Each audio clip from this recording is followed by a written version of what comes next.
ان الحمد لله نحمده ونستعينه ونستغفره ونعوذ بالله من شرور انفسنا ومن سيئات اعمالنا من يهده الله فلا مضل له ومن يضلل فلا هادي له واشهد ان لا اله الا الله وحده لا شريك له واشهد ان محمدا عبده ورسوله اما بعد فان خير الحديث كتاب الله وخير الهدي هدي محمد صلى الله عليه واله وسلم وشر الامور محدثاتها وكل محدثة بدعة وكل بدعة ضلالة وكل ضلالة في النار.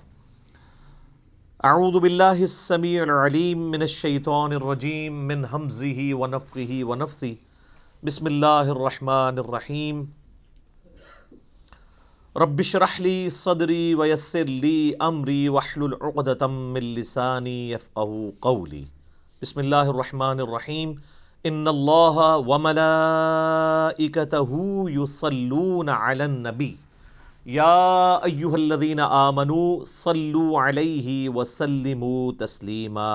اللہم صل علی محمد وعلی آل محمد کما صلیت علی ابراہیم وعلی آل ابراہیم انک حمید مجید. اللہم بارک علی محمد وعلی آل محمد کما بارکت علی ابراہیم وعلی آل ابراہیم انک حمید مجید. اللہم ربنا آتنا فی الدنیا حسنة وفی الآخرة حسنة وقنا عذاب النار. ربنا آتنا من لدنک رحمة وہیئ لنا من امرنا رشدا. لا الہ الا انت سبحانک انی کنت من الظالمین. حسبنا اللہ ونعم الوکیل. یا حی یا قیوم برحمتک استغیث ولا حول ولا قوة الا باللہ العلی العظیم. آمین. الحمدللہ آج 15 دسمبر 2019 کو سنڈے کے دن قرآن کلاس نمبر 8 نمبر میں ہم اللہ کے فضل سے سورۃ البقرہ کا آغاز کرنے جا رہے ہیں. ہماری کلاس نمبر 7 پوری کی پوری سورۃ الفاتحہ کے اوپر تھی، چونکہ وہ قرآن حکیم کا مقدمہ ہے اور قرآن کی چند صورتوں میں سے ہے ایسی صورت جو مکمل طور پر یکمشت نازل ہوئیں. سورۃ الفاتحہ جو ہے وہ نزول کے اعتبار سے تو مکی صورت ہے، لیکن پورے قرآن کا مقدمہ ہے. قرآن حکیم میں اب جتنے بھی مضامین آئیں گے ان سب کی جڑ سورۃ الفاتحہ کے اندر آ چکی ہے. سورۃ الفاتحہ کے کنزیکٹو بعد اللہ تعالیٰ نے سورۃ البقرہ کو مصحف کی ترتیب میں رکھا ہے. اگرچہ یہ ترتیب نزولی کے اعتبار سے مدنی صورت ہے، لیکن مصحف کی ترتیب میں یہ اگر سورۃ الفاتحہ کو قرآن کا مقدمہ مانا جائے تو پہلی صورت قرآن پاک کی سورۃ البقرہ ہے.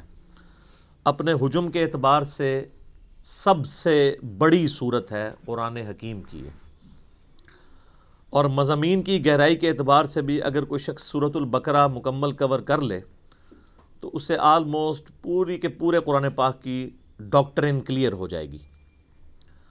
اور ظاہر ہے یہ آلموسٹ 2.5 پاروں پہ پھیلی ہوئی صورت ہے. آپ کو پتہ ہے کہ قرآن حکیم میں 2/3 قرآن جو ہے وہ مکی ہے اور 1/3 قرآن جو ہے وہ مدنی ہے. اس 1/3 قرآن میں سے بھی 2/3 حصہ وہ پہلے آلموسٹ 6.5 پارے ہیں جو 4 صورتیں ہیں مدنی. سورہ فاتحہ تو مکی ہے، وہ مقدمہ ہے. اس کے بعد سورہ البقرہ، سورہ آل عمران، سورۃ النساء اور سورۃ المائدہ، یہ کنزیکٹو 4 مدنی صورتیں ہیں اور یہ 6.5 پاروں کے اوپر پھیلی ہوئی ہیں. حالانکہ یہ ترتیب نزول کے اعتبار سے بعد کی صورتیں ہیں، بلکہ سورۃ المائدہ میں تو کچھ آیات ایسی ہیں جو بالکل اینڈ پہ نازل ہوئی ہیں. یہ 4 صورتیں نبی صلی اللہ علیہ وآلہ وسلم کی جو شریعت ہے اس کو آلموسٹ کور کرتی ہیں، پلس آپ علیہ السلام سے جو پہلے اگلی امتیں گزر چکی ہیں جیوز اور کرسچنز ان کے جو ایشوز تھے، انہوں نے جو غلطیاں کیں اور اس کی وجہ سے اللہ تعالیٰ کے عذاب کا کوڑا ان پر پڑا، اور الٹیمیٹلی اللہ تعالیٰ نے یہ ڈیسائیڈ کیا کہ اب نئی امت کھڑی کی جائے گی، اور وہ امتیں جو ہزاروں سال سے اللہ تعالیٰ کی طرف سے اس منصب پہ فائز تھی ان کو معزول کیا جائے گا، اور اسی کے سمبل کے طور پہ پھر تحویل قبلہ بھی ہوئی کہ اب امت بھی نئی کھڑی کی ہے تو اب قبلہ بھی یروشلم کی بجائے خانہ کعبہ ہوگا جو ابراہیمی قبلہ تھا۔ میرا اس پہ بھی ایک کلپ چڑھا ہوا ہے کہ خانہ کعبہ یہ قبلہ اول بھی خانہ کعبہ ہے اور قبلہ آخر بھی خانہ کعبہ ہے، بیت المقدس یا یروشلم یہ درمیانی قبلہ ہے، کچھ عرصے کے لیے بیچ میں رہا۔ بہرحال وہ انشاءاللہ جب سورۃ البقرہ میں آیات آئیں گی تو ہم انہیں ڈیٹیل کے ساتھ ڈسکس کریں گے۔ ابھی تو چونکہ میں تعارف کے اوپر بات کر رہا ہوں، تو یہ جو 4 صورتیں ہیں یہ بھی جوڑوں کی شکل میں ہیں۔ پہلا جوڑا سورہ البقرہ اور سورہ آل عمران کا ہے۔ سورہ البقرہ مینلی جیوز کے ساتھ، یہودیوں کے ساتھ ڈیل کرتی ہے، اور سورہ آل عمران کرسچنز کے ساتھ، چونکہ وہ بھی اہل کتاب بھی ایک جوڑا تھا تو اس جوڑے کو اس اعتبار سے ایڈریس کیا گیا۔ اس سے اگلی جو 2 صورتیں ہیں سورہ النساء اور سورۃ المائدہ، اس میں بھی اہل کتاب سے بھی اور مشرکین عرب سے بھی اور ساتھ ہی ساتھ جو جیوز اور کرسچنز میں جو خرابیاں تھیں ان کو بھی ایڈریس کیا گیا ہے، اور پلس اللہ تعالیٰ نے جو پرانی شریعت تھی اس کے کچھ احکامات اسی طریقے سے پروسیڈ کروائے اور کچھ احکامات نئے نازل فرمائے شریعت محمدیہ صلی اللہ علیہ وآلہ وسلم کے اعتبار سے۔ لہٰذا ہم یہ کہہ سکتے ہیں کہ یہ جو 4 صورتیں ہیں یہ شریعت محمدیہ صلی اللہ علیہ وآلہ وسلم کو کور کرتی ہیں، پلس جو سابقہ امتیں ہیں جیوز اور کرسچنز ان کے ساتھ ڈیل کرتی ہیں، ان کے ایک جرائم کی لسٹ ہے۔ اور یہی حکمت ہے اس کے اندر کہ یہ صورتیں آغاز میں اس لیے رکھی گئیں تاکہ چونکہ اکثر مسلمان نسلی ہونے تھے، تو نسلاً جو مسلمان ہیں جن کے ماں باپ مسلمان ہیں جب وہ قرآن پڑھیں تو ان کو یہ پتہ چلے کہ اس امت سے پہلے بھی اللہ کی لاڈلی امتیں گزری ہیں، لیکن جب انہوں نے وقت کے پیغمبر کی دعوت کو پس پش ڈال دیا، کتابوں کو پس پش ڈال دیا، تو اللہ تعالیٰ نے پھر ان کا یہ لحاظ نہیں کیا کہ یہ لاڈلی امتیں ہیں، ان میں 3 کتابیں نازل ہوئی ہیں، تورات، زبور، انجیل، اور سینکڑوں صحائف نازل ہوئے ہیں اور ہزاروں پیغمبر آئے ہیں، اللہ تعالیٰ نے انہیں معزول کر کے نئی امت کھڑی کر دی۔ تو اگر تم بھی ویسا ہی کرو گے تو تمہارے ساتھ بھی ویسا ہی ہوگا۔ اور اس پہ جو سورۃ البقرہ کے پہلے 4 رکوع تو چونکہ قرآن حکیم کی پوری دعوت کا خلاصہ ہے، اور اس کے بعد جو اگلے 9 رکوع ہیں وہ بنی اسرائیل کے اوپر اللہ تعالیٰ نے فرد جرم عائد کی ہے، ان کی یعنی جو جرائم ہیں ان کو بیان کیا ہے، پھر اس کے بعد 7 یونیورسل ٹروتھ، ہر جرم کے بعد ایک آفاقی حقیقت اللہ نے بیان کی ہے کہ یہ میرا رول ہے، جب کوئی بھی کوئی یوں کرے گا میں اس کے ساتھ ایسا ہی کروں گا۔ وہ 7 یونیورسل ٹروتھ بھی انشاءاللہ سورۃ البقرہ کے اندر آئیں گے، لیکن یہ جو پہلے 4 رکوع ہیں یہ پورے قرآن کی دعوت کا خلاصہ ہے۔ پہلے 4 رکوع اگر کور کریں گے تو پھر آپ کو ساری کی ساری اس کتاب کا جو اسلوب ہے، یہ کس طریقے سے گفتگو کرتی ہے، وہ سمجھ آ جائے گا۔ تو چونکہ اکثر نسلی مسلمان تھے اس لیے یہ شروع میں صورتیں ہیں، اگرچہ ترتیب نزول کے اعتبار سے یہ مدنی ہے۔ پلس جو سابقہ امتیں ہیں ان میں بھی آپ دیکھ رہے ہیں اس وقت کرسچنز آلموسٹ 2.25 ارب کے قریب ہیں، ان کے لیے تو انٹرسٹ سورۃ الانعام میں یا سورۃ الواقعہ میں یا سورۃ الاعراف میں اس طریقے سے نہیں ہے جو انٹرسٹ ان کا سورۃ البقرہ اور سورہ آل عمران میں ہے، کیونکہ وہ ان کے معاملات کو مینلی ڈیل کر رہی ہے۔ تو اس لیے یہ صورتیں اللہ تعالیٰ نے بڑی حکمت کے ساتھ شروع میں رکھی ہیں، اور یہ یاد رکھیے گا یہ اس وقت جو ہمارے پاس مصحف موجود ہے اپنے نزول کی ترتیب کے اعتبار سے تو ایسا نہیں ہے، لیکن اللہ کے پاس لوح محفوظ میں اسی ترتیب سے ہے، اور اسی ترتیب سے نبی علیہ السلام نے جو دورہ کیا قرآن کا حضرت جبرائیل کے ساتھ، جو میں نے تعارف قرآن میں 6 لیکچر دے دیے ہیں وہ آپ سن سکتے ہیں، تو یہ نبی علیہ السلام نے مصحف خود لکھوایا اسی ترتیب کے ساتھ۔ میرے بھائیو، سورۃ البقرہ اور سورہ آل عمران جوڑا ہے، اور قرآن حکیم کی آلموسٹ ساری صورتیں ہی اکا دکا کے سوا جوڑے کی شکل میں ہیں۔ یہ ٹروتھ جو ہے سب سے پہلے ریویل کیا ہے حمید الدین فراہی رحمہ اللہ تعالیٰ نے، جن کو فوت ہوئے آلموسٹ 100 سال گزرے ہوں گے۔ ڈاکٹر اسرار صاحب کے بھی آپ سمجھ لیں دادا استاد، غامدی صاحب کے بھی دادا استاد، جو امین احسن اصلاحی صاحب تھے جو غامدی صاحب اور ڈاکٹر سراج صاحب کے مشترکہ استاد ہیں، ان کے وہ استاد تھے. انہوں نے یہ ٹروتھ ریویل کیا اور یہ حقیقت ان پہ اللہ تعالیٰ نے کھولی. ظاہر ہے قرآن کبھی بھی پرانا نہیں ہوگا کہ قرآن حکیم کی صورتیں جوڑوں کی شکل میں ہیں، اور انہوں نے کوئی اس کو انوینٹ نہیں کیا، بلکہ انہوں نے احادیث پہ جب تفکر کیا، پھر قرآن پاک کی آیات دیکھی تو ان کو آئیڈیا ہوا کہ واقعی تو جوڑوں کی شکل میں ہے. صورتوں کو اگر آپ کریٹیکلی واچ کریں، سورۃ الفلق اور سورۃ الناس یہ ایک جوڑا ہے. حدیث میں بھی المعوذتین، دو پناہ دینے والی صورتیں ان کو کہا گیا ہے. اور انسان میں بھی مرد و عورت کا جوڑا جو ہوتا ہے وہ ایک دوسرے کا ریسیپروکل ہوتا ہے، لیکن ایک مشترکہ چیز کی اچیومنٹ کے لیے وہ جوڑا جو ہے یعنی اولاد کی پیدائش کا ذریعہ دونوں کو بنایا گیا. سورۃ الفلق اور سورۃ الناس بڑا پرفیکٹ جوڑا ہے. سورۃ الفلق میں ان چیزوں کے شر کے اگینسٹ اللہ کی پناہ مانگی گئی ہے جو باہر سے حملہ آور ہوتی ہیں، اور سورۃ الناس میں ان چیزوں کے شر کے اگینسٹ پناہ مانگی گئی ہے جو داخلی ہیں، جو اندر سے حملہ آور ہوتی ہیں. تو یہ دونوں چیزیں امپورٹنٹ ہیں، باہر سے حملہ ہونے والی خارجی چیزیں اور داخلی چیزیں. جوڑا ہے. سورہ بقرہ سورہ آل عمران بھی جوڑا ہے. سورۃ البقرہ میں جوز اور سورہ آل عمران میں کرسچنز. اور اس کا اشارہ بھی موجود ہے صحیح مسلم کے اندر. نبی صلی اللہ علیہ وآلہ وسلم نے فرمایا کہ قرآن حکیم کی تلاوت کیا کرو، قرآن اپنے پڑھنے والے کے لیے سفارش کرے گا. اور پھر آپ نے بالخصوص فرمایا کہ سورۃ البقرہ اور سورہ آل عمران یہ قیامت والے دن دو پرندوں اور دو بادلوں کی شکل میں چمکتے ہوئے، الزہراوین کے الفاظ ہیں، دو چمکتے ہوئے بادلوں کی شکل میں ظاہر ہوں گی اور اللہ تعالیٰ سے جھگڑا کریں گی اس شخص کے حق میں جو ان کی تلاوت کیا کرتا تھا. یہ صحیح مسلم الفاظ ہیں. اور آپ علیہ السلام نے فرمایا کہ اپنے گھروں میں اس کی تلاوت کرو، جادوگر سورہ بقرہ کو نہیں پہنچ سکتے. اور صحیح مسلم شریف میں حدیث ہے کہ جس گھر میں سورہ البقرہ کی تلاوت کی جاتی ہے وہاں سے شیطان بھاگ جاتا ہے، شیاطین بھاگ جاتے ہیں. اور یعنی یہ جادوگروں کے اگینسٹ، شیاطین کے اگینسٹ یہ سورۃ البقرہ جو ہے یہ بڑی پرفیکٹ صورت ہے. اس کے علاوہ بھی یعنی بخاری مسلم میں آپ کو اس کے کئی ایک فضائل مل جائیں گے. میں نے آلریڈی مسئلہ نمبر 112 ABC 3 لیکچرز جو ہیں وہ قرآن حکیم کی 12 صورتوں کے فضائل کے اوپر ریکارڈ کروا دیا ہے. جسے شوق ہو تو وہ ان لیکچرز کو دیکھ لے. اور مسلم شریف کے یہ بھی الفاظ ہیں کہ نبی علیہ السلام نے فرمایا کہ سورہ البقرہ کو پڑھنا برکت ہے اور اسے چھوڑ دینا حسرت ہے. یعنی اس کے اندر وہ فضائل ہیں کہ وہ کوئی محروم شخص ہی اس سے محروم رہے گا. بخاری و مسلم میں ایک اور حدیث ہے، سیدنا اسید بن حضیر رضی اللہ تعالیٰ عنہ کہتے ہیں کہ ایک رات میں سورہ بقرہ کی تلاوت کر رہا تھا تو میرے پاس ایک گھوڑا میرا بندھا ہوا تھا تو اس نے بدکنا شروع کر دیا. تو میں نے تلاوت روک دی تو وہ بالکل سٹیبل ہو گیا. پھر میں نے تلاوت شروع کی، وہ بدکنا شروع ہو گیا. حتیٰ کہ وہ کہتے ہیں میرا ایک چھوٹا سا بیٹا جو پاس ہی لیٹا ہوا تھا یحییٰ، مجھے خطرہ ہوا کہ یہ گھوڑا اس پہ نہ چڑھ دوڑے، اتنا بدکے. میں نے پھر تلاوت روک دی تو میں بڑا پریشان ہوا کہ یہ سورہ البقرہ کی تلاوت کرنے سے یہ اس طرح کے ایفیکٹ کیوں آ رہے ہیں. یہ صحیح مسلم میں بھی ہے، بخاری میں بھی حدیث ہے. تو کہتے ہیں میں نے بائی چانس ہی جب نگاہ اٹھا کے دیکھا تو مجھے اپنے اوپر ایک بہت بڑا بادل نظر آیا جس میں کئی ایک چراغ روشن تھے، اور بیسیکلی وہ فرشتے تھے. اور جب میں تلاوت شروع کرتا تھا وہ بادل نیچے آ جاتا تھا اور اس کی وجہ سے گھوڑا بدکتا تھا. تو صبح کے وقت میں نے نبی علیہ السلام سے جب یہ واقعہ بیان کیا تو آپ علیہ السلام نے فرمایا وہ فرشتے تھے جو تمہاری تلاوت سننے کے لیے آئے تھے، اور اگر تم یہ تلاوت جاری رکھتے تو وہ زمین پہ بھی اتر آتے اور عام لوگ بھی ان کو دیکھ لیتے. اچھا یہ ایکسپیرینس اب نہیں ہوں گے.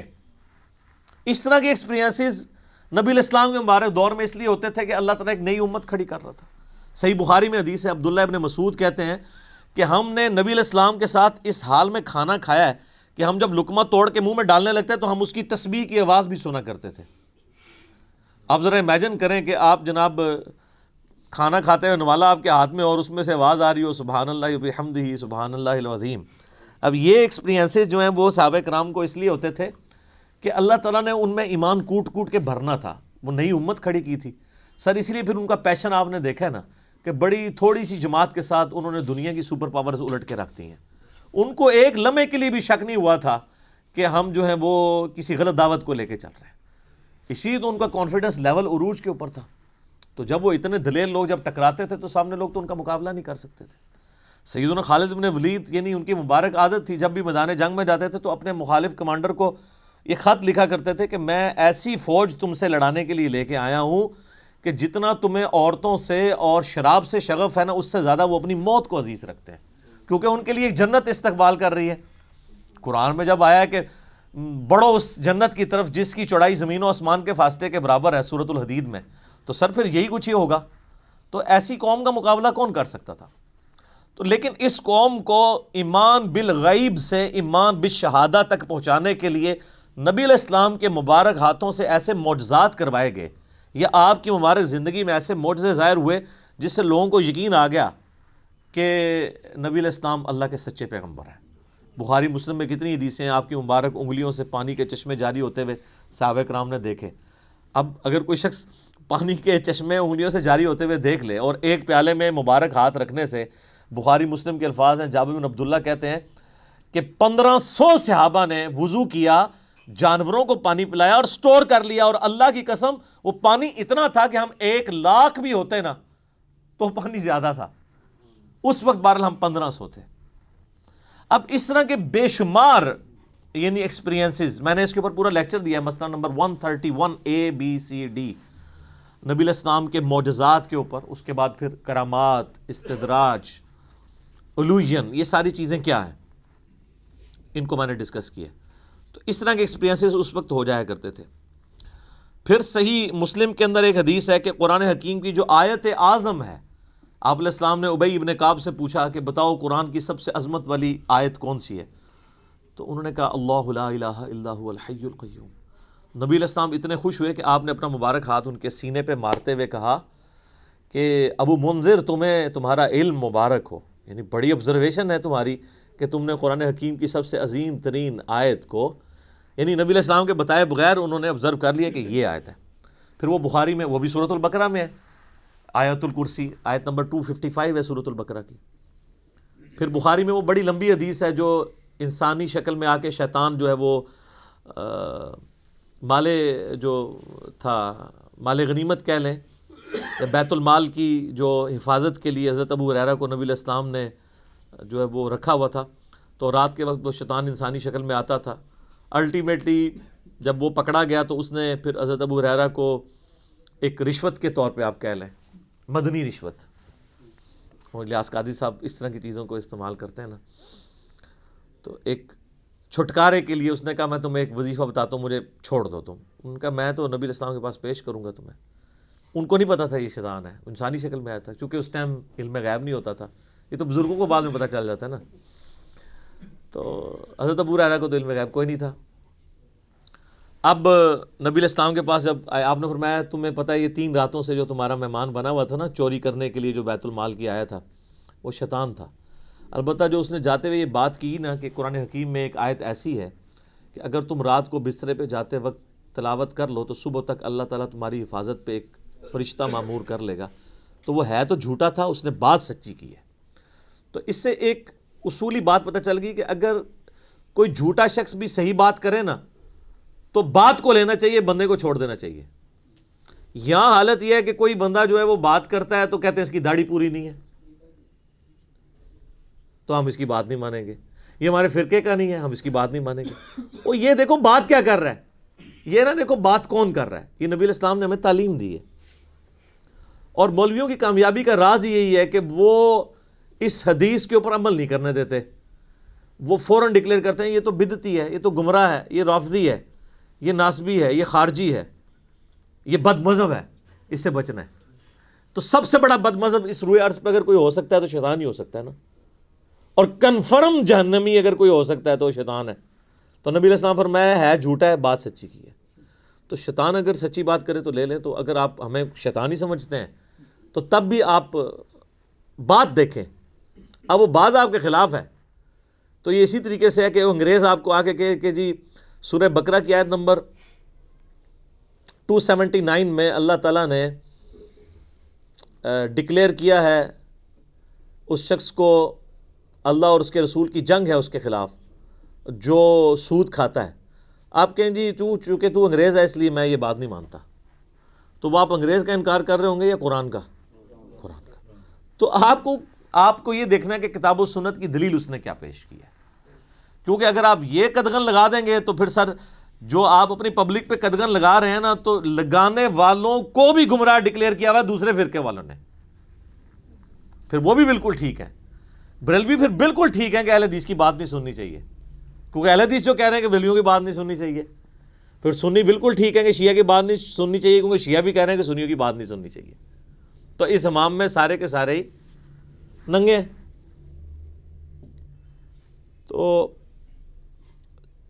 آیت اعظم قرآن حکیم کی صحیح مسلم کی حدیث کے تحت آیت الکرسی وہ بھی سورۃ البقرہ کا حصہ ہے۔ پھر صحیح مسلم میں ایک حدیث ہے، حضرت جبرائیل علیہ السلام نبی علیہ السلام کے پاس بیٹھے ہوئے تھے، تو اچانک آواز سنی، انہوں نے تو آسمان کی طرف سر اٹھایا تو کہا یا رسول اللہ صلی اللہ علیہ وآلہ وسلم، آج آسمان کا وہ دروازہ کھلا ہے جو آج سے پہلے نہیں کھلا، اور اس آسمان سے ایک فرشتہ نازل ہوا ہے جو یہ میرے پاس کھڑا ہے، آپ کو سلام عرض کر رہا ہے، اور یہ اللہ کی طرف سے خاص خبر لے کے آیا ہے۔ تو پھر اس نے بتایا کہ اللہ تعالیٰ کی طرف سے آپ کو 2 نوروں کی بشارت ہو جو آپ سے پہلے کسی پیغمبر کو نہیں دیے گئے، نمبر 1 سورۃ الفاتحہ، اور نمبر 2 سورۃ البقرہ کی آخری 2 آیات، آمن الرسول بما انزل الیہ من ربہ والمؤمنون۔ اور صحیح بخاری اور مسلم دونوں میں حدیث ہے کہ جو یہ رات کے وقت سورہ البقرہ کی آخری 2 آیات پڑھ لے گا تو اس میں جو کچھ اس نے اپنے رب سے مانگا ہے اس کو عطا کر دیا جائے گا۔ وہ تجدید ایمان ہے، ٹھیک ہے، اس میں سب کچھ ایمانیات ہیں، پھر دعائیں ہیں اللہ سے۔ اسی لیے ہم نے اپنے صبح شام کے اذکار کارڈ، بلو کارڈ کے اوپر یہ وظیفے کے طور پہ لکھا ہوا ہے۔ کوئی بہت لمبے وظائف نہیں کر سکتا، کم از کم سورہ بقرہ کی آخری 2 آیات زبانی یاد کر لے، اور پڑھتے رہیں گے تو زبانی یاد ہو جائیں گی۔ تو وہ بھی سورہ بقرہ کے یعنی فضائل کے اندر ہی وہ ساری کی ساری چیزیں آتی ہیں۔ باقی اس پہ بولا جائے تو یہ وقت یعنی کافی زیادہ درکار ہے، بنیادی گفتگو کرنا اس لیے ضروری ہوتی ہے، بعض کے لیے انٹرسٹ کا باعث ہوتا ہے، جس طرح بعض لوگوں کے لیے یہ بڑا انٹرسٹ ہوتا ہے کہ یہ صورت مکی ہے یا مدنی ہے، تو یہ بھی کوئی پیٹ نہیں ہے۔ کئی صورتیں ہیں جن میں اختلاف ہے مکی اور مدنی ہونے پہ، کئی پہ ڈیفینیٹلی ہے، جس طرح کہ اب یہ سورہ بقرہ یہ ڈیفینیٹلی مدنی صورت ہے، پھر اس میں ایسی آیات بھی آئیں گی جو مدینہ شریف سے تعلق رکھنے والے واقعات ہیں۔ ٹھیک ہے، صورت کے اسلوب کو سمجھنے کے لیے اگر کوئی انٹرسٹ کے طور پہ چاہتا ہے، بہرحال اس سے کوئی فرق نہیں پڑتا وہ مکی ہے مدنی ہے، اصل چیز ہے قرآن کا کانٹیکسٹ قرآن کے اندر کلیئر ہے۔ تو آپ یہ دیکھیں، اب اپنے اپنے مصحف کھول لیں آپ، سورۃ البقرہ جو ہے مدنی صورت ہے، اور اس میں 286 آیات ہیں۔ اعوذ باللہ من الشیطان الرجیم، بسم اللہ الرحمن الرحیم، الف لام میم، اس کو ایسے ہی پڑھنا ہوتا ہے، الف لام میم نہیں ہے، یہ وہ اردو میں ہے، عربی میں سے ایسے ہی پڑھنا ہوگا، 3 سے 5 الف تک کھینچنا ہوگا، لام کو بھی اور میم کو بھی، اور لام اور میم چونکہ اس کا جنکشن ہے تو میم کے اوپر تشدید بھی ہے، غنہ بھی ہو رہا ہوگا اس اعتبار سے کہ میم کی آواز۔ تو یہ حروف مقطعات ہیں، اس کے اوپر بڑے لوگوں نے تب آزمائی کی ہے، بڑی کوششیں کی ہیں، سنیوں میں بھی شیعہ کے اندر بھی۔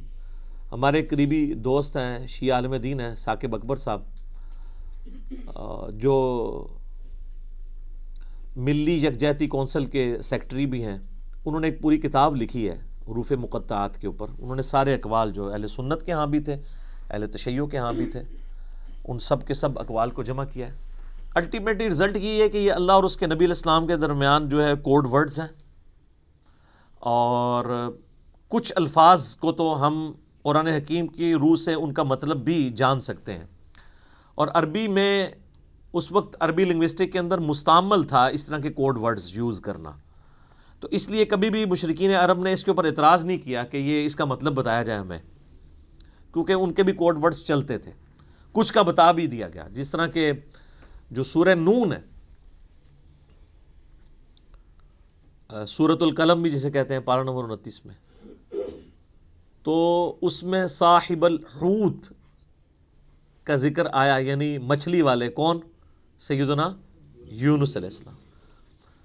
اور سورہ الانبیاء میں حضرت یونس کا نام ہے ذن نون، نون والا، جیسے ہم کہتے ہیں نا ذل جلال یا ذل جلال، حالت رفع میں پڑھا جائے گا ذل جلال، جلال والا اللہ کا نام ہے، تو وہاں پہ ذن نون، نون والا، تو نون والا کون؟ وہ سورہ القلم میں، اس میں آغاز ہی کس سے ہوتا ہے؟ نون والقلم وما یسطرون، تو اس پہ تو اجماع امت ہے کہ وہاں نون سے مراد مچھلی ہے. اور عرب میں اس طرح کے کوڈ ورڈز یوز ہوتے تھے. مثلا یہ جو توئیں ہیں نا، یہ سانپ کے لیے سمبل کے طور پہ استعمال ہوتا تھا. اس کی شکل بھی آلموسٹ دیکھ لینا، کوبرا سانپ اگر ایسے کھڑا ہو اور یوں اس کی دم ہو تو یہ سمبل استعمال ہوتا تھا عرب میں. اور آپ مزے کی بات دیکھیں کہ جتنی صورتوں میں حضرت موسیٰ علیہ السلام کے واقعات آئے ہیں نا، سورۃ القصص ہے، سورہ طٰہٰ ہے، طٰہٰ بھی توئیں سے سٹارٹ ہو رہی ہے. اسی طریقے سے سورۃ القصص، طٰ، سین، سب میں طٰ آپ کو نظر آئے گی.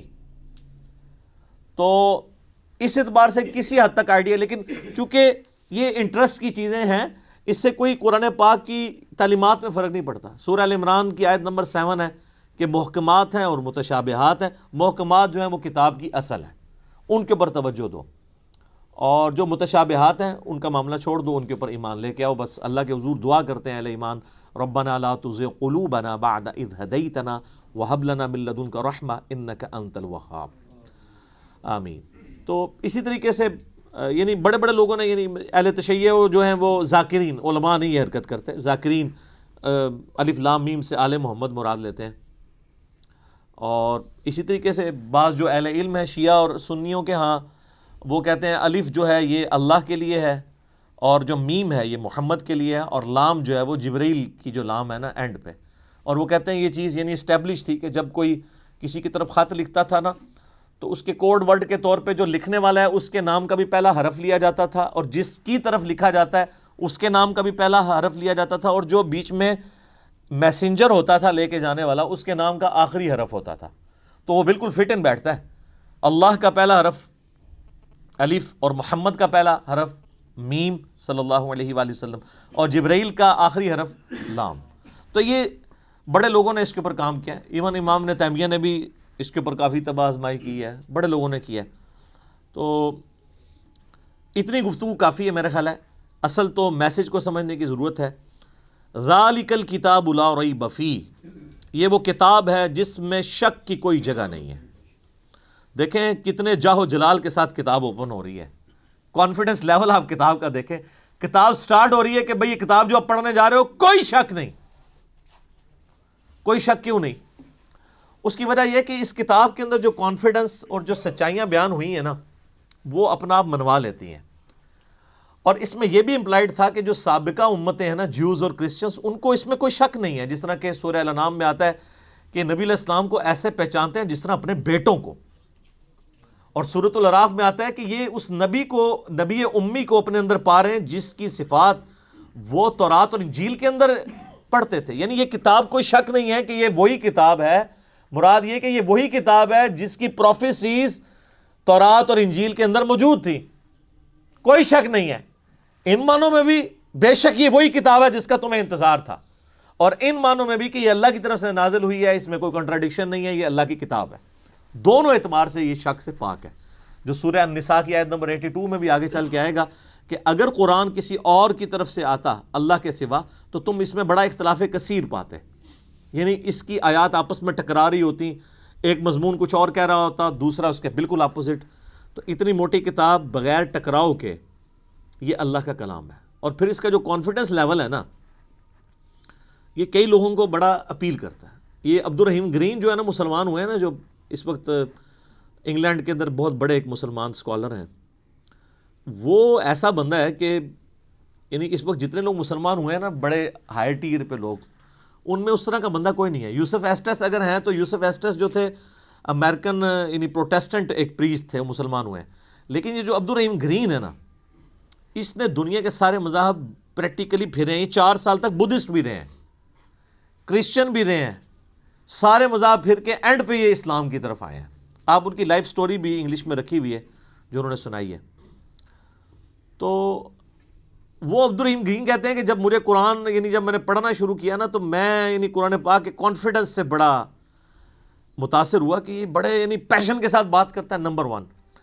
نمبر 2، وہ کہتا ہے قرآن میں اس طرح کا ربط نہیں ہے جو انسانی کتابوں میں ہوتا ہے، کیونکہ قرآن کا سٹائل خطبے کا ہے، جو میں پہلے ایڈریس کر چکا ہوں. یہی بات اس نے جوشوا نے بھی کی، جس کا پچھلے دن ہم نے کلپ بھی چڑھایا تھا. How Bible led me to accept Islam. تو وہ بھی یہ کہتے ہیں قرآن کا جو کانفیڈنس ہے نا کہ ایسا کرو تو کامیاب ہو, ایسا نہیں کرو گے تو یہ ہو جائے گا. آپ یقین کریں دنیا میں سخت سے سخت طبیعت والے بندے کی کتاب اٹھائیں نا, اس میں آپ کو وہ اعتماد اور وہ پیشن نظر نہیں آئے گا جو کتاب اللہ کے اندر آپ کو نظر آتا ہے. یہ خدا الہ مالک رب ہی اپنی مخلوق سے اس طریقے سے بات کر سکتا ہے. انسان جتنا مرضی بڑا ہو جائے وہ اس طریقے سے گفتگو کر ہی نہیں سکتا, چاہے بھی تو نہیں کر سکتا. یہ اس کتاب کے اندر زور ہے. لا ریب فیہ ھدی للمتقین. اگر فی ہی کو آپ آگے ملا لیں, لا ریب پہ آپ وقف کر لیں تو پھر یہ معنی بنے گا کوئی شک کی جگہ نہیں ہے. فی ہی ھدی للمتقین, اس میں ہدایت ہے پرہیزگاروں کے لیے. فی کو پیچھے کر لیں تب بھی معنی میں کوئی فرق نہیں پڑتا. ھدی للمتقین, یہ قرآن ہدایت ہے ان لوگوں کے لیے جو ڈر جائیں. یہ ترجمہ اصل ترجمہ ہے اس کا. وقار عربی میں کہتے ہیں نا بچنے کو. اچھا ہم جب کہتے ہیں نا قرآن میں ہدایت ہے پرہیزگاروں کے لیے, یہ ترجمہ کر رہے ہوتے ہیں. اچھا تو جو نان پرہیزگار ہیں ان کے لیے ہدایت کہاں ہے؟ سوال ہے نا. تو اس کا معنی ہی غلط کیا گیا. اس کا ترجمہ مولانا مودودی رحمہ اللہ تعالیٰ نے بالکل ٹھیک کیا کہ یہ کتاب ہدایت ہے ان لوگوں کے لیے جو ڈر جائیں, چاہے وہ کافر ہے, چاہے مسلمان ہے, چاہے گناہ گار ہے, چاہے نیکوکار ہے. کئی نیکوکار ہے پرہیزگار ہیں لیکن ہر الٹا کام کر رہے ہیں کیونکہ وہ متقی نہیں ہے. پرہیزگار یعنی جو آپ نے لائسنس رکھے ہوئے ہیں, داڑھی, شلوار ٹخنوں سے اوپر, تسبیح, ٹوپی, یہ لائسنس ہی ہے نا کسی کی پرہیزگاری کا. آج دنیا میں کسی کو جج کرنے کا طریقہ کیا ہوتا ہے؟ بڑا نیک ہے, وہ کیا دیکھ رہے ہوتے ہیں؟ یہی کچھ دیکھ رہے ہوتے ہیں, گیٹ اپ. حالانکہ تقویٰ تو ادھر ہوتا ہے, وہ تو اللہ کو پتہ ہے ریاکاری کے لیے کر رہا ہے, دکھلاوے کے لیے کر رہا ہے, کس لیے کر رہا ہے. بہرحال جو دنیا کے لائسنس ہیں ان میں جو پرہیزگار ہیں ان میں سے کئی لوگ ہیں جو متقی نہیں ہیں. تو ھدی للمتقین, یہ ہدایت ہے ان کے لیے جو ڈر جائیں. جو بھی ڈر جائے اس کو لیے قرآن کے اندر ہدایت ہے, اور جو نہ ڈرے اس کے لیے قرآن میں کوئی ہدایت نہیں. یہ بڑی خطرناک بات ہے. قرآن سٹارٹ اس سے لے رہا ہے کہ قرآن میں ہدایت اس کے لیے ہے جو ڈر جائے, اور جو نہیں ڈرے گا کوئی ہدایت نہیں. آگے چل کے آئے گا شہر رمضان الذی انزل فیہ القرآن ھدی للناس وبینات من الہدی والفرقان. رمضان کا مہینہ وہ ہے جس میں قرآن نازل ہوا ھدی للناس, پوری انسانیت کے لیے ہدایت ہے. وہاں تو متقی کا بھی ذکر نہیں آیا, پوری انسانیت چاہے کافر ہے چاہے مسلمان ہے. وبینات من الہدی, اور اس میں ہدایت کے بڑے بڑے روشن دلائل ہیں. والفرقان, اور حق اور باطل میں تمیز کرنے والی کتاب ہے یہ. اچھا یہ الفرقان نبی الاسلام بھی ہے. صحیح بخاری میں حدیث ہے محمد فرق بین الناس, محمد صلی اللہ علیہ وآلہ وسلم لوگوں میں حق اور باطل میں فرق ہے. یہ کتاب بھی الفرقان ہے. تو ھدی للمتقین, ان کے لیے ہدایت ہے جو ڈر جائیں. اس کا کیا مطلب ہے؟ کہ جو شخص زندگی میں غور و تفکر کے بعد اس رزلٹ پہ پہنچے کہ مجھے میری مرضی کے بغیر کسی نے پیدا کیا اور اس نے اس فیس آف ارتھ میں مجھے پٹ کر دیا, اور یہ میری آبزرویشن ہے کہ سب لوگوں نے مرنا ہے, تو اگر سب لوگوں نے مر جانا ہے تو مر کے کس اگلی ایسی زندگی میں جانا ہے؟ اگر کسی کے بنائے سے ہم بنے ہیں تو پھر جس نے بنایا ہے اس کو رسپانس نہ کیا تو مرنے کے بعد جب اس کے سامنے پیشی ہوگی مرنے کے بعد تو کہیں شرمندگی نہ اٹھانی پڑے. جب یہ تصور کسی بھی انسان کے دماغ میں آ جائے, اس کا دل اس تصور کی گواہی دے دے تو وہ فوراً ڈر جائے گا, یار مجھے کس نے پیدا کیا؟ میرے تو ماں باپ کو بھی نہیں پتا کہ مجھے کس نے پیدا کیا, وہ خود کیسے پیدا ہوئے. تو الٹیمیٹلی ایک خدا کا تصور آتا ہے نا, وہ اللہ جس نے ہماری مرضی کے بغیر ہمیں پیدا کیا وہ ہمارے ساتھ کچھ بھی کر جائے ہمیں کو بچا نہیں سکتا. سب سے بڑا تو اس نے ہمارے ساتھ کام کر دیا نا کہ پیدا کر دیا, ہم سے پوچھ کے کیا. تو اب بھی جو کچھ وہ کرے گا تو کوئی نہیں کچھ کر سکتا. تو اس میں پھر آسانی کی راہ کیا ہے کہ اسی رب کی پناہ لے لی جائے, اور اسی کے لیے کتابیں نازل ہوئیں, پیغمبر آئے, کہ سورۃ البقرہ کے پہلی 4 رکوع کے اندر پورے قرآن کا خلاصہ آ جائے گا. تو جب ایسا شخص غور و تفکر کرے گا نا تو فوراً اس کے اندر ایک ڈر پیدا ہوگا، یار میرا کیا بنے گا، کہیں میں نے جانا ہے، کسی کو منہ دکھانا ہے، میں کیا کروں؟ تو اس کے لیے پھر قرآن میں ہدایت ہے. ایسا شخص الٹیمیٹلی قرآن تک بھی پہنچ جائے گا، پیغمبروں کی تعلیمات تک بھی پہنچ جائے گا، اور ایسا شخص جب قرآن کو پڑھے گا تو اسے ہدایت ملے گی. فذکر بالقرآن من یخاف وعید، اے نبی علیہ السلام قرآن سے اسے نصیحت کریں جو اللہ کی دھمکی سے ڈر جائے. کتنی حیران کن بات ہے، نبی علیہ السلام کو منع کیا گیا جو دھمکی سے نہیں ڈرتا اس کے لیے کوئی نصیحت نہیں ہے. فذکر ان نفعت الذکر، نصیحت کرو اگر نصیحت کرنا کسی کو فائدہ دیتا ہو. سیذکر من یخشی، نصیحت اس کو کریں جو ڈرتا ہے. وَيَتَجَنَّبُهَا الْأَشْقَى، اور جو شکی ہو چکا ہے، بدبخت ہو چکا ہے، ڈرنے کے لیے تیار نہیں، چھوڑ دیں. الَّذِي يَصْلَى النَّارَ الْكُبْرَى، اس کا علاج یہ کہ ہم اسے بڑی آگ پہ پیش کریں گے. ثُمَّ لَا يَمُوتُ فِيهَا وَلَا يَحْيَا، پھر وہ نہ وہاں پر زندوں میں ہوگا نہ مردوں میں. قَدْ أَفْلَحَ مَن تَزَكَّى، بے شک کامیاب وہ ہوا جس نے اپنے نفس کا تزکیہ کر لیا، پاکیزگی کی روش اختیار کر لی. وَذَكَرَ اسْمَ رَبِّهِ فَصَلَّى، اور اپنے رب کا نام لے کر نماز قائم کی، نماز پڑھی. آپ دیکھیں کہ سورہ الاعلیٰ، اس کو آپ پورے کے پورا یعنی ایک جو اللہ کی دعوت ہے اس کو کور کرتی ہے. بل تؤثرون الحیات الدنیا، لیکن تمہارا اصل مرض یہ ہے کہ تم دنیا کی زندگی کو ترجیح دیتے ہو. والآخرۃ خیر لک من الاولی، والآخرۃ خیر وابقی، جبکہ آخرت جو ہے وہ بہتر بھی ہے اور باقی بھی رہنے والی.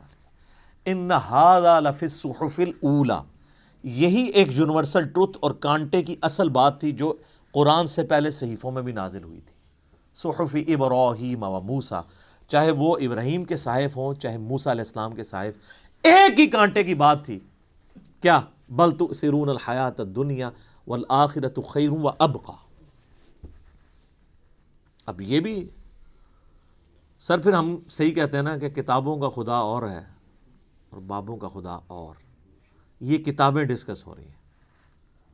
اللہ اکبر.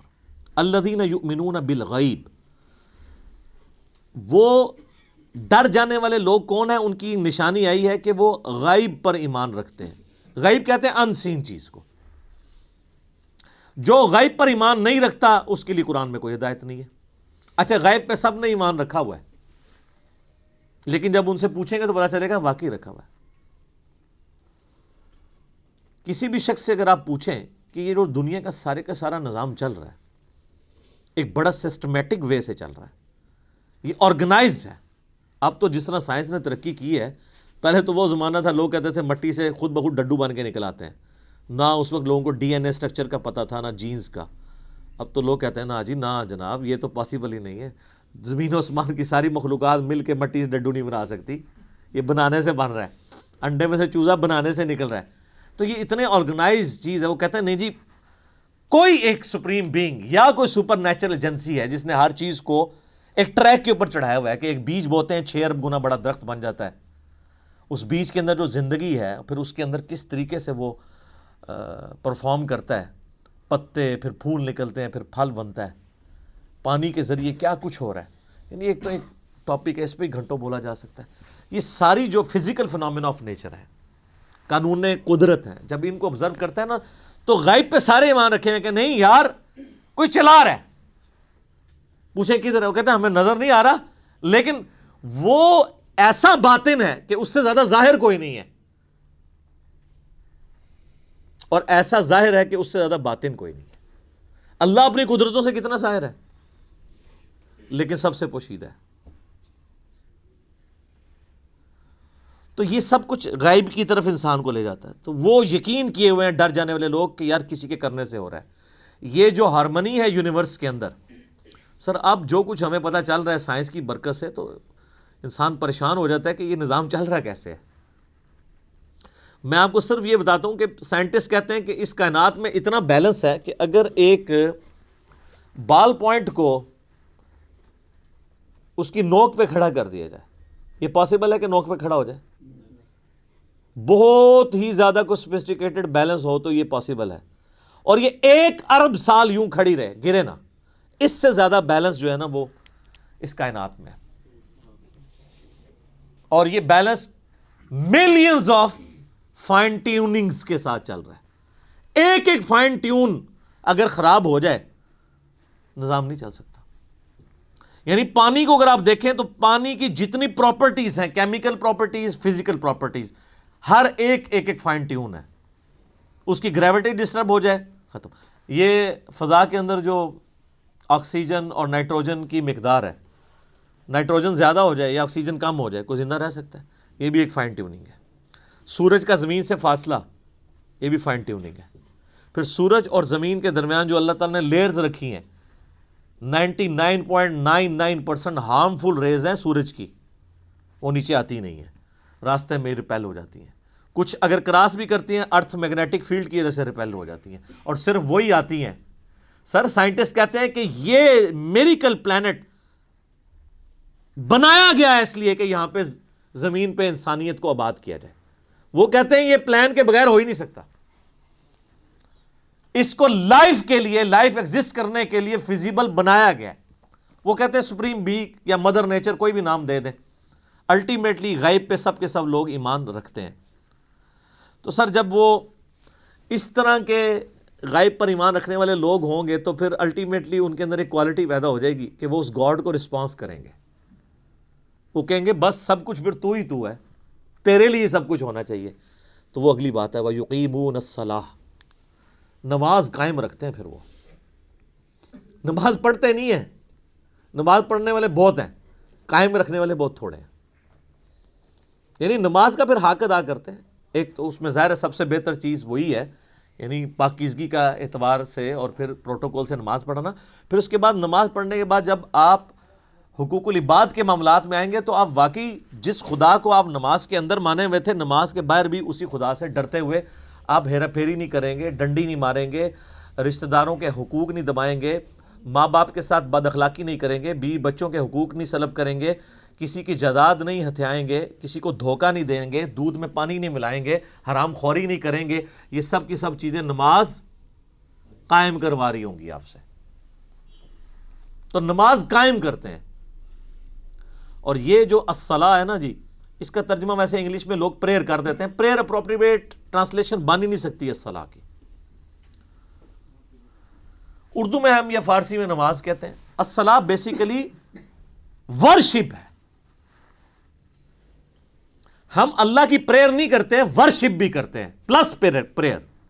نماز پریئر تو ہوتی ہے دعائیں, جس طرح کرسچنز آپ دیکھیں اپنے گرجوں میں جا کے میوزک کے ساتھ بھی دعائیں کر رہے ہوتے ہیں, وہ صرف پریئر ہے, وہ نماز نہیں پڑھ رہے ہوتے. ہم نماز پڑھتے ہیں صلاح, جس میں پریئر بھی ہوتی ہے اور ورشپ. ورشپ ہوتی ہے کہ آپ جس کو اپنا الہ مانے ہوئے اس کے سامنے پوسچرز بناتے ہیں. تو ہم اپنے خدا کے سامنے پوسچرز بناتے ہیں نا, قیام کی حالت میں کھڑے ہوتے ہیں, اس طرح بھی پوسچر بناتے ہیں, ایسے بھی پوسچر بناتے ہیں, چاہے وہ ربنا لک الحمد کے بعد بنا لیں یا قیام میں بنا لیں, پوسچر یہ بھی ایک بناتے ہیں ارسال الیدین والا. پھر گھٹنے پہ ہاتھ رکھ کے رکوع کی حالت میں اللہ کے سامنے پوسچر بناتے ہیں. پھر الٹیمیٹلی اپنا ماتھا زمین پہ رکھ کے پوسچر بناتے ہیں. پھر بیٹھ کے پوسچر بناتے ہیں. یہ سارے کے سارے جو پوسچرز ہیں ہماری ادائیں ہیں, اور پھر ہر ادا کے اندر ہم اذکار بھی کر رہے ہوتے ہیں, پریئرز بھی کر رہے ہوتے ہیں. تو پریئر پلس پوسچرز یہ مل کے ورشپ اور عبادت اور صلاح بنتی ہے. وَمِمَّا رَزَقْنَاهُمْ يُنْفِقُونَ, اور وہ خرچ کرتے ہیں اس رزق میں سے جو ہم نے ہی ان کو دیا تھا. کیا بات ہے, ساتھ ہی کہہ دیا کہ اگر کر رہے ہو تو کسی کو اکڑ نہ آ جائے, دیا بھی ہمارا ہوا ہے. اور اس میں یہ چیز بھی امپلائڈ ہے کہ جو شخص گاڈ کانشیسنس رکھے گا, تقوی رکھتا ہوگا نا, وہ جیب ضرور ڈیلی کرے گا. انسان جیب وہیں ڈیلی کرتا ہے, پیسہ وہیں پہ خرچ کرتا ہے جہاں اس کا کوئی مفاد ہو. اب جس کا یہ یقین ہی نہیں ہے کہ اللہ تعالیٰ نے مجھے یہ مال خرچ کیا ہوا واپس لوٹانا ہے 700 گنا یا اس سے بھی بڑھ کے قیامت والے دن، وہ تو نہیں جیب ڈھیلی کرے گا۔ تو قرآن میں آیا کہ اپنے دیے ہوئے مال میں سے جو اللہ نے تمہیں دیا ہے خرچ کرو، لیکن ہم لوگ لوگوں کے دیے ہوئے مال میں سے خرچ نہیں کرتے، اپنے اوپر لگاتے ہیں۔ یہ کچھ ہو رہا ہے۔ کتنے لوگ ہیں، ایک امام مسجد صاحب تھے، ان کا فون آیا ایک دفعہ اکیڈمی میں، کئی سال پہلے کی بات ہے، کہتے ہیں جی اس آیت نے میری زندگی بدلی ہے۔ کہتے ہیں میں نے جب قرآن ترجمے سے پڑھنا شروع کیا نا، تو میں جب اس آیت پہ پہنچا تو ادھر ہی میں رک گیا، میں نے کہا میں تو لوگوں کے دیے ہوئے مال کو اپنے اوپر خرچ کر رہا ہوں۔ تو قرآن تو کہتا ہے کہ وہ ہمارے دیے ہوئے مال میں سے اللہ کی راہ میں خرچ کرتے ہیں۔ کہتے ہیں اس دن میں نے طے کیا کہ میں نے کوئی تنخواہ نہیں لینی، فی سبیل اللہ نمازیں اور قرآن لوگوں کو پڑھانا ہے، اور جو میرے اپنا کوئی میں نے سورس آف انکم مینیج کیا میں اس میں سے نکال کے اللہ کی راہ میں دیتا ہوں۔ یہاں آپ دیکھ لیں علماء کتنی لگژریس لائف انجوائے کر رہے ہیں، اور نام لیتے ہیں جو بیت المال سے تو خلفۂ راشدین کا خلیفہ بھی وظیفہ آتا تھا۔ خلفۂ راشدین کا وظیفہ یہ آتا تھا کہ آپ جناب لینڈ روور گاڑیاں خریدیں اور 4 پیچھے وہ باڈی گارڈ بٹھائیں جو ایک وقت میں 2 کلو چھوٹا گوشت کھا جاتے ہیں۔ سر خلفۂ راشدین تو سوکھی کھانے والے تھے۔ ایک عام مہاجر کا جو وظیفہ تھا وہ خلفۂ راشدین کا لگا ہوا تھا۔ ہم نہیں کہتے امام مسجد کی تنخواہ حرام ہے، ہم کہتے ہیں پھر سبسسٹنس لیول پہ آخرت بھی لینی ہے، دوویں جانے مٹھے باہو نہ، آخرت لینی ہے تو پھر آپ کو دنیا کا کمپرومائز کرنا پڑے گا۔ سبسسٹنس لیول پہ بالکل ٹھیک ہے، ہم کبھی بھی اسے کنڈم نہیں کرتے۔ میں جو مولویوں کے چندے اور قربانی کی کھالوں کی مخالفت کرتا ہوں نا، اس سے مراد کبھی بھی میرا یہ نہیں ہے۔ میں تو شروع سے یہ کہہ رہا ہوں کہ جو دین کے لیے وقف ہیں ان کی جو فائنانس ہے وہ باقی مسلمانوں کا کام ارینج کریں۔ میں اختلاف یہ کرتا ہوں کہ اس کے اوپر یہ جدادیں جو بنا رہے ہیں اور جو لگژریس لائف گزار رہے ہیں، اسلام آباد میں ہزاروں امام مسجد آپ کو ایسے مل جائیں گے، چلیں ہزاروں میں ایگزیجریشن ہو جائے گی، سینکڑوں، کہ جو سائیکل پہ آئے تھے آج انہوں نے ہونڈا سیوک رکھی ہوئی ہے، ساتھ ڈرائیور بھی رکھے ہوئے ہیں، ان کی کوئی فیکٹری نہیں ہے، کوئی دکان نہیں ہے۔ اللہ کا فضل ہے، اللہ کا فضل یہ ہے کہ ایک مسجد پہ وہ قبضہ کرتے ہیں۔ وہ آپ اسلام آباد میں تو یہ حالت ہے نا، ابھی اجاڑ زمین پڑی ہوئی ہوتی ہے، سی ڈی اے سے لوکیٹ کراتے ہیں کدھر مسجد بننی ہے، وہاں جا کے وہ ایک چھوٹا سا کمرہ ہو، ہمیں بھی ترس آ رہا ہوتا ہے یار کتنی مشکل ہے، اور نہ پائی بڑی بڑی انویسٹمنٹ کر رہے ہیں، دنیا کی کوئی انویسٹمنٹ کا مقابلہ نہیں کر دی۔ اجاڑ میں جا کے ایک چھوٹا سا کچا سا کمرہ بنا کے بیٹھ جاتے ہیں، ایک چھوٹا سا وضو خانہ ہوتا ہے، پرانے سے لوٹے، ایک باتھ روم، وہ بھی ٹین کا بنا ہوا۔ لیکن سر 5-6 سال جب گزرتے ہیں وہاں پہ ایک عالی شان مسجد ہوتی ہے اور ایک بہت بہترین قسم کی رہائش ہوتی ہے، جو اگر اسلام آباد میں آپ کو لینی پڑ جائے تو 40-50 ہزار روپیہ اس رہائش کا کرایہ ہوگا، وہ اس مولوی صاحب کی فری ہوتی ہے، اور ایون اس کے اندر جو بل آ رہے ہیں وہ بھی مسجد انتظامیہ دے رہی ہوتی ہے۔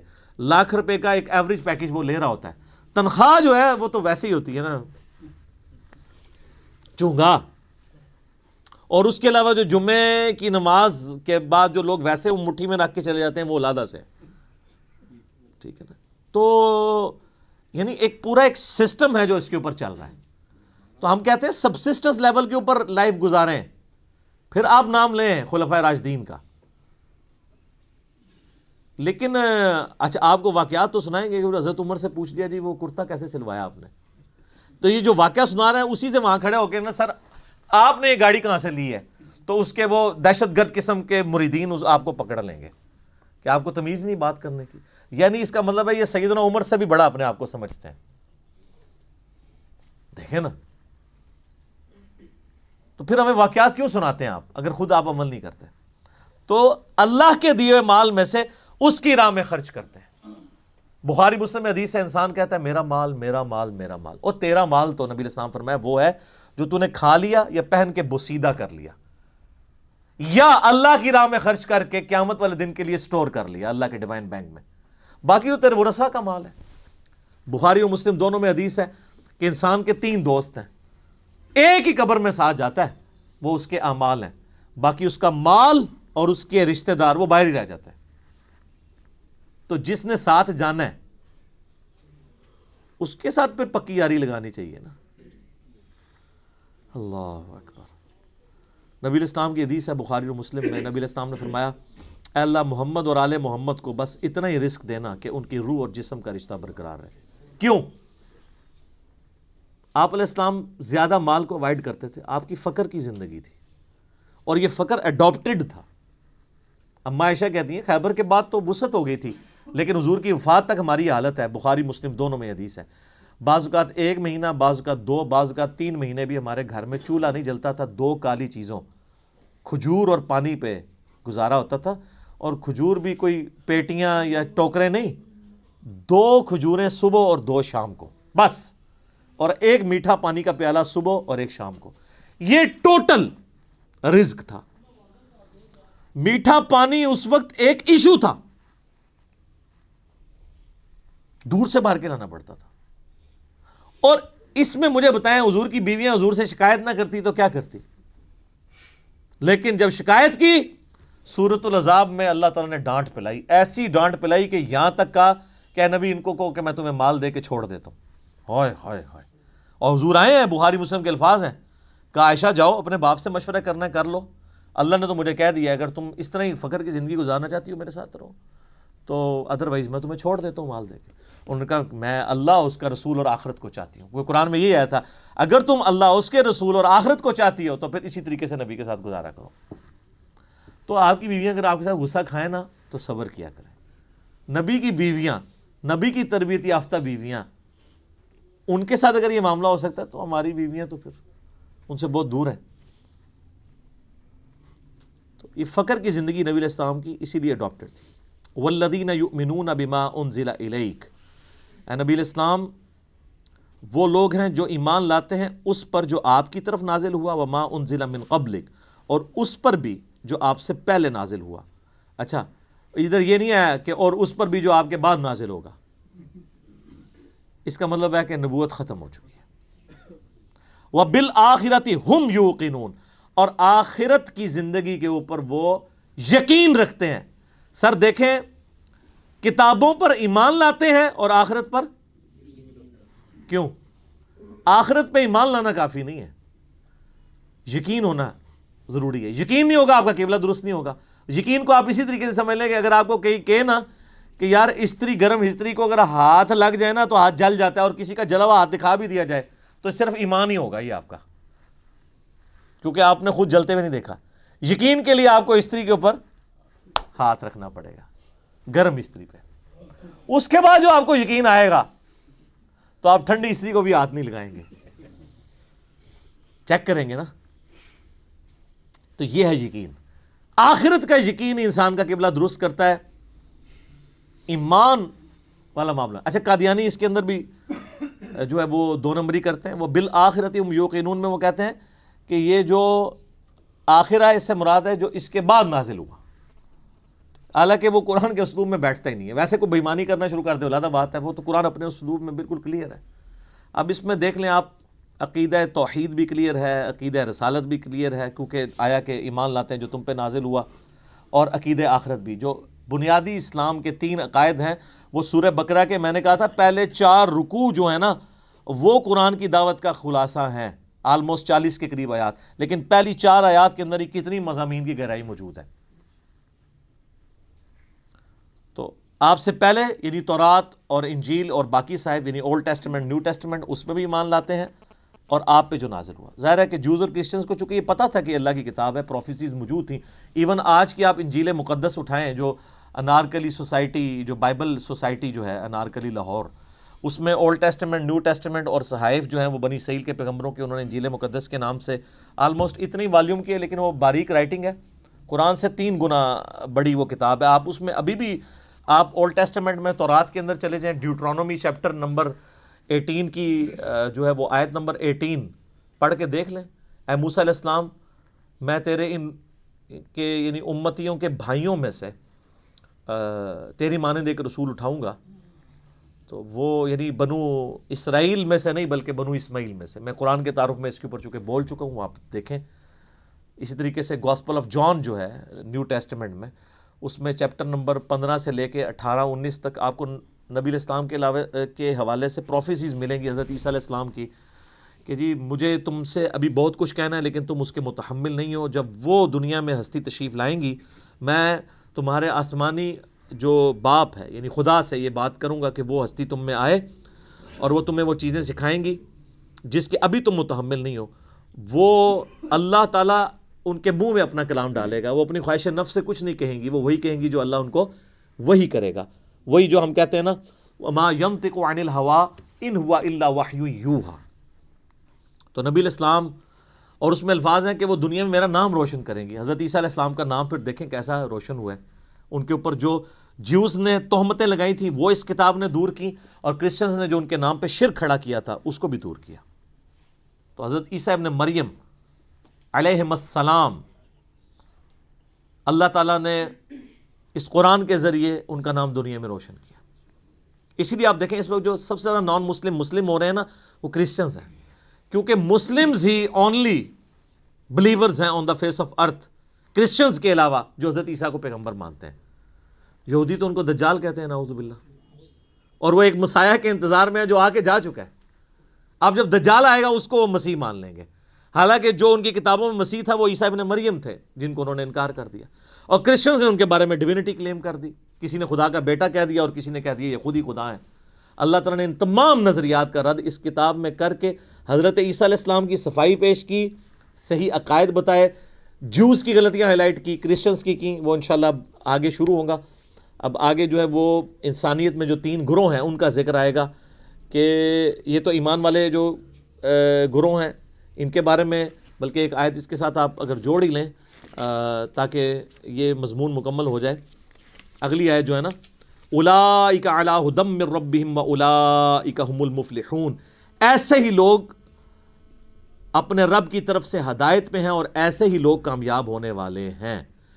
یہ پہلی 5 آیات کے اندر اللہ تعالیٰ نے انسانیت کے پہلے گروہ کا ذکر کیا ہے جو ایمان تک پہنچے گا. اس کے بعد پھر کافروں کا ذکر آئے گا، پھر اس کے بعد منافقین کا. یہ 3 گروہوں کا ذکر آئے گا. آج ہم نے سورۃ البقرہ کی پہلی 5 آیات کے اندر ان لوگوں کو کور کر لیا ہے، اور اس کا پھر کنکلوژن بھی اللہ نے سنا دیا کہ کامیاب لوگ پھر یہی ہوں گے. ٹھیک ہوگا جی.